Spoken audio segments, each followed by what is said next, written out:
મહીસાગર જિલ્લાના બીએસએફ જવાનનું ફરજ દરમિયાન આકસ્મિક મોત। બીએસએફમાં ફરજ બજાવતા અને દેશની રક્ષા કરનાર વધુ એક વીર જવાનનું મોત। બીએસએફ જવાન કડાણા તાલુકાના લાડપુર ગામના વતની।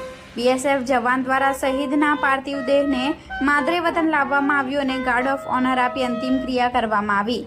જવાનની અંતિમ ક્રિયામાં આખું ગામ ઉમટ્યું અને વીર જવાન અમર રહોના નારા લાગ્યા। લાડપુર તેમજ આજુબાજુ ગામના અને જિલ્લાના આગેવાનોએ આપી જવાનને ભાવભીની શ્રદ્ધાંજલિ। Reporter Sanjay Jaiswal, Gujarat crime news, Santrampur.